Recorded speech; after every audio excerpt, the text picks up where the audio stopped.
esta guerra de atrición por parte de la artillería, básicamente una guerra de este estilo Primera Guerra Mundial, algo para lo que las doctrinas OTAN y el armamento OTAN tampoco está preparado para ello, porque recordemos que la doctrina OTAN y por consecuencia su armamento y el entrenamiento de infantería de sus tropas pues está hecho para una guerra de movimientos, la famosa Blitzkrieg, ¿no? Una versión moderna.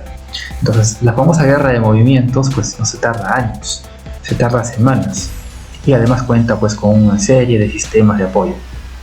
Pero toda la doctrina que tiene la guerra de movimientos también depende de determinadas condiciones, entre ellas pues el material bélico y el entrenamiento de las fuerzas.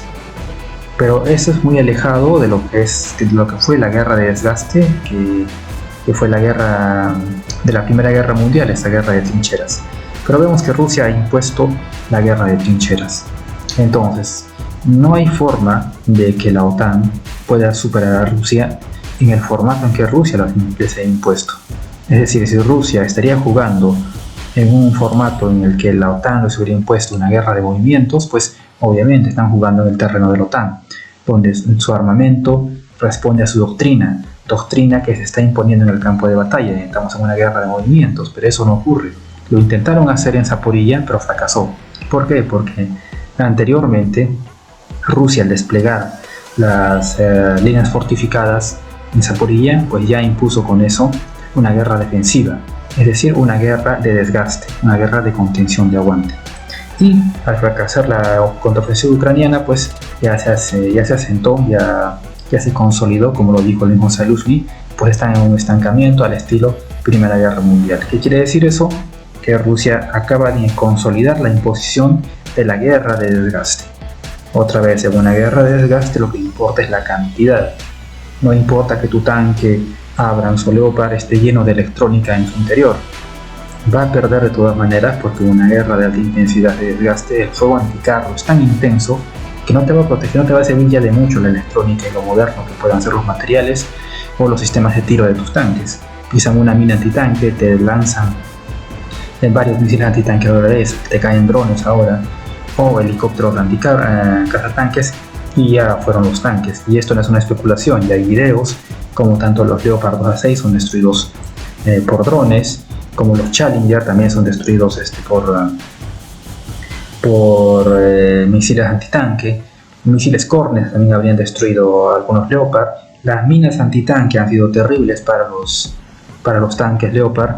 El mismo general Zaluzny, ucraniano, mencionó que se estaban enfrentando a campos minados de 20 kilómetros de profundidad. O sea, campos minados de 20 kilómetros, obviamente en profundidad. Entonces cualquier tanque que intente entrar en esos campos minados de 20 kilómetros, pues básicamente a la primera rodada, a los primeros 100 metros va a pisar una mina antitanque, y de ahí otra y otra y otra y otra. O sea, era casi misión imposible. Y es que en esto consistía el sistema defensivo ruso. Por lo tanto, la guerra de movimientos no se pudo dar en Zaporilla. Por lo tanto, la OTAN a través de Ucrania ya le es imposible imponer una guerra de movimientos. Y en su defecto, Rusia ya ha impuesto, ya ha consolidado la guerra de desgaste. Y en la guerra de desgaste, Rusia está en su elemento, pues está jugando en su terreno con sus reglas. Básicamente es como si las reglas de fútbol porque fueran hechas por ellos. Una cosa así, desde el partido lo tienen casi ganado, ¿no? Es también como si pues el árbitro o los jueces de línea estuvieran a favor del equipo ruso. ¿Y esto por qué ocurre? Porque la OTAN ha entrado en un terreno, que es la guerra de desgaste, que es completamente favorable a Rusia, porque ellos se preparan para ese asunto. Debemos recordar que Rusia, por ejemplo, tiene su material en gran parte en descanso, no está en activo, solo una pequeña parte está en activo. ¿Pero por qué hacen eso? Simplemente ahorran recursos para que en el primer momento de la guerra, pues ellos, una parte se dedica a contener mientras se va desgastando el enemigo. Debemos recordar que para ellos la defensa es solo para preparar la ofensiva, y mientras pasa ese tiempo, todos los recursos ahorrados pues reactivan la maquinaria industrial, movilizan a la tropa, ponen en activación los blindados y todo eso, para preparar esa creación de fuerzas e ir a la contraofensiva. Recordemos lo que pasó en la Segunda Guerra Mundial, y Kursk y Bagration. Kursk fue una guerra, se podría decir que fueron unas defensas destinadas a eliminar la capacidad ofensiva de Alemania, y después de esto pues vino la operación Bagration, que fue la gran contraofensiva. Básicamente este mismo estilo es el que se está usando. Podríamos hacer una comparación de que lo de Zaporilla fue Kursk, ¿no es cierto? Algo así, destinado a destruir la capacidad ofensiva enemiga, y podemos decir que falta venir algo así como Bagration. Y un poco de esto pues es Avdiivka, una operación militar, una ofensiva en corto, porque no está destinada a ganar grandes extensiones, sino está destinada, como ya saben, a atraer a las fuerzas ucranianas a un caldero y destruirlas ahí. Pero también se está especulando, y desde hace mucho tiempo, que Rusia está preparando pues una gran ofensiva. Está acumulando muchísima munición de artillería, está acumulando muchísimos drones, está reactivando su capacidad industrial para poner a punto a modernizar los blindados, los T-72. También se está produciendo blindados nuevos. Se está entrenando a esa infantería de ese llamamiento parcial que se hizo. Entonces hay una preparación para una ofensiva, pero todavía no se hace dicha ofensiva. Y para ello las capacidades no solo ofensivas sino defensivas de Ucrania ya deben estar bastante degradadas. ¿Cómo es una forma de degradar eso? Pues obligar a Ucrania a una guerra de desgaste focalizada, tipo Bakhmut, otra vez, donde el fuego de artillería pues merme toda capacidad de la infantería ucraniana y de sus blindados de poder resistir. Pero es que Rusia busca que Ucrania se enfrente a ellos, pero en un terreno donde Rusia elija.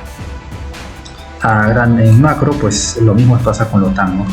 Rusia lleva a la OTAN porque recordemos que Rusia es quien lanza la operación militar especial, es decir, Ucrania lanza la guerra primero y hace que la OTAN reaccione. Obviamente, si tú lanzas la guerra primero es porque tienes planes, y porque tienes planes de contingencia además. Entonces, ¿qué hemos visto ahora? Que se está imponiendo la guerra de desgaste de Rusia. Por lo tanto, no es la OTAN quien impone una guerra de movimientos, es Rusia quien impone una guerra de desgaste. Por lo tanto, estamos en el terreno de Rusia. Estamos jugando con sus reglas y estamos precisamente en un formato que a ellos les conviene. Otra vez, la OTAN pues apuesta bastante por la tecnología y la calidad. Rusia apuesta bastante por la masa, por la saturación. ¿Y en qué estamos? En una guerra de desgaste donde lo que manda es la masa y la saturación. Ahora, retomando lo de Bakhmut, por ejemplo, se decía que Ucrania iba a hacer un cerco operativo sobre Bakhmut. Los ucranianos requerían en Bakhmut hacer dos pinzas, una norte y una sur, para poner efectivamente un cerco operativo a Bakhmut. Primero vamos a la pinza norte, en Berjivka. Bueno, todo eso de cerco operativo ha desaparecido porque Rusia ha comenzado a contraatacar y cualquier avance ucraniano que hubo antes pues ya desapareció. Vamos a la zona sur, Klishivka.